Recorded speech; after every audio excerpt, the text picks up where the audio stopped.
Are the Taliban taking over Pakistan? Karachi, Pakistan. Could the Taliban really be taking over Karachi? Karachi is Pakistan's biggest city, far from the lawless tribal areas along the border between Pakistan and Afghanistan. Out there, Taliban and Al-Qaeda militants have carved out an independent state in the mountains.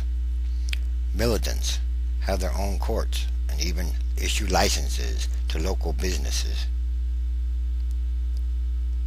Last week in the tribal area, the Taliban publicly executed a group accused of murders. In another village square, they beat and flogged several butchers for allegedly selling meat of sick animals. That is Taliban justice. U.S. military and intelligence officials consider the border area to be the world's biggest, most dangerous safe haven for Taliban and Al-Qaeda fighters. Supposedly, Osama bin Laden and others are hiding out there in impassable mountain terrain. Karachi has a history of Islamic radicalism. Wall Street Journal correspondent Daniel Pearl was kidnapped in front of the village restaurant in 2002. Pearl had been meeting contacts there. They were supposed to help him investigate Richard Reed, the shoe bomber, who tried unsuccessfully to blow up an American Airlines flight from Paris in December 2001. But Pearl's meeting was a setup.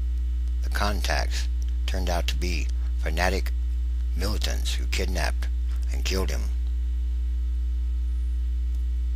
And now we are discovering the radicals' presence in the city appears to have grown since then. Could they theoretically take over Pakistan someday? Like Benazir Bhutto said in December of 2007 in her last interview. Yes, that was one of her predictions, that the Taliban would be marching on the capital of Pakistan someday.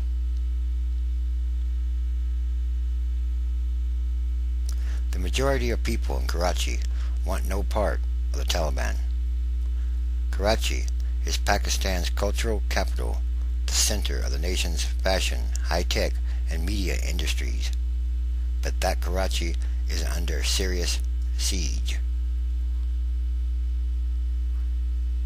It is getting to be dangerous.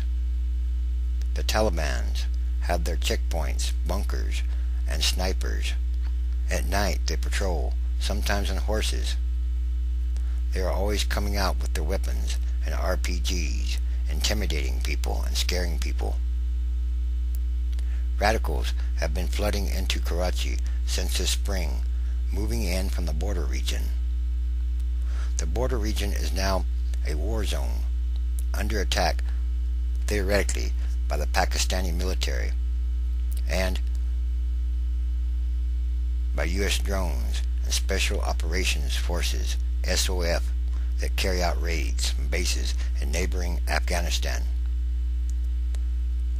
The Pakistani and U.S. military offenses have killed hundreds of militants, but then again they have scattered many more. Increasingly, they are settling in or moving to Karachi. Estimates of Karachi's population range from 12 to 18 million, but the lack of accountability makes the city a great place to hide.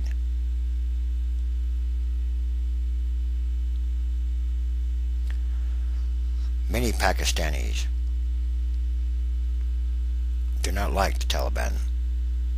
But nonetheless,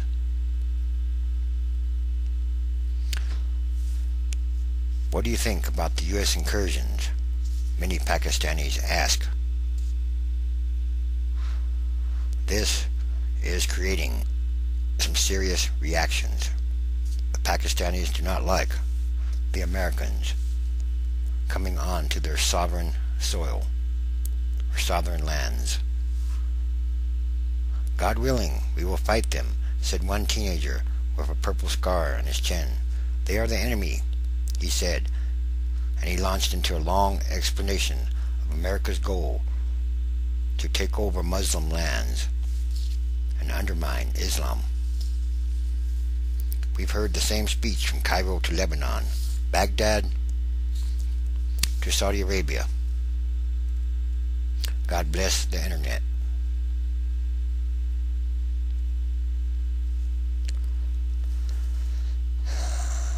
Many others are scared of the Taliban. A man who spoke English told me the Taliban were in control of the area. Did the Pakistani police or soldiers ever come here? No, they can't come here. And how do people feel in Karachi? We are all frightened the Taliban are taking over.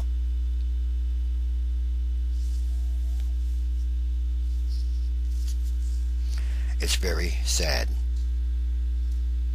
Yes, this is the truth. It might not be pretty. But Pakistan is becoming very worrisome. Quite a worry. And what do they have in Pakistan? They have nuclear weapons, nuclear bombs, or missiles.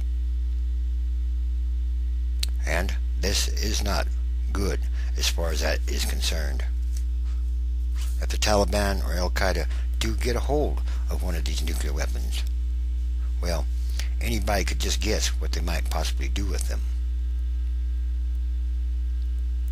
And yes, I know this might not be a very good story, but all things have to be fulfilled. And attacking other nations, going into their sovereign nations and attacking people, attacking villages and hurting civilians and innocent people is not good for America's image. And where is Osama? How long will it take to find Osama? Is he even still alive, or is it just an excuse to keep things going in the supposed theoretical war on terror? And how much is the war on terror costing the United States? At last estimate, approximately, or at least $400 million every single day is being spent on the war on terror. This has to be a drain on the United States economy and on the American economy. Yes, it is a drain. And these are more signs of the end times, transition days, and there are many, many signs.